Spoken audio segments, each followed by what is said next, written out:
কিন্তু আমি চাই না আমার আদরের বান্দারা জাহান্নামে যাবে, কারণ আমি এদেরকে বড় দুর্বল করে বানাইছি।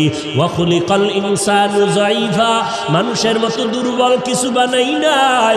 এই মানুষ এতটাই দুর্বল, সূর্যের গরম সইতে পারে না, মশার কামড় সহ্য করতে পারে না। এই মানুষগুলোকে আমি আল্লাহ চাই না ওরা জাহান্নামের আগুনে জ্বলবে, ওরা কবরে গিয়া মাটির চাপা খাবে। আমি আল্লাহ চাই আমার প্রত্যেকটা বান্দা বান্দি যেন জান্নাতি হইয়া কবরে আসতে পারে। এরপরেও যারা মেজাজটা গরম করিয়া দুনিয়ার মোহে পড়িয়া আমি আল্লাহর সাথে গাদ্দারি করিয়া আলেম ওলামাদের বিরুদ্ধে চলে যাবি, তোরা একটু শুনিয়া রাখ, আল্লাহর কোরআনের ঘোষণা শুনিয়া রাখ।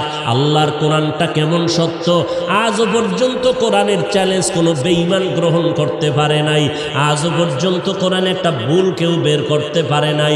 ওই কোরআনটা এত সত্যই যে বিধর্মীরা চ্যালেঞ্জ দিয়া কোরআনের ভুল বের করতে গিয়া কালেমা পরে মুসলমান হয়ে গেল, হিন্দু মুসলমান হলো, ইহুদি মুসলমান হলো, খ্রিস্টানেরা মুসলমান হলো, বৌদ্ধ ধর্মের লোকেরা মুসলমান হয়ে গেল।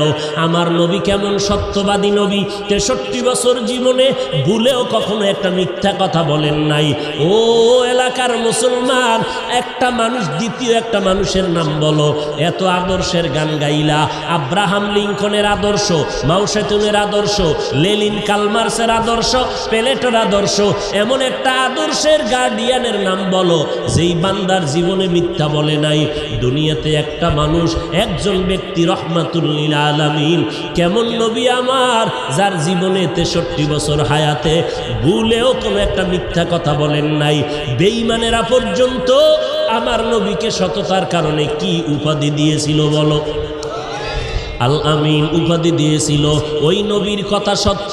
এ নবীর উম্মতেরা, মাথায় আল্লাহ ব্রেন দিয়েছে, একটু চিন্তা কর।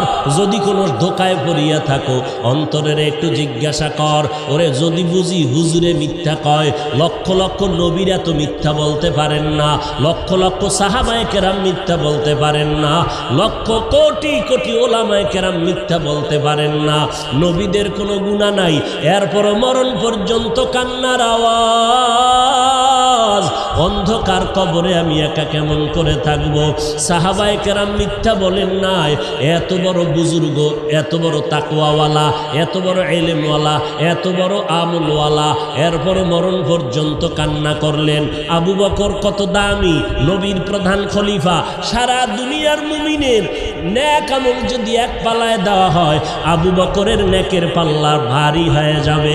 সেই আবু বকর, ওমর, ওসমান, আলী সহ 10 জন সাহাবার নামে জান্নাতে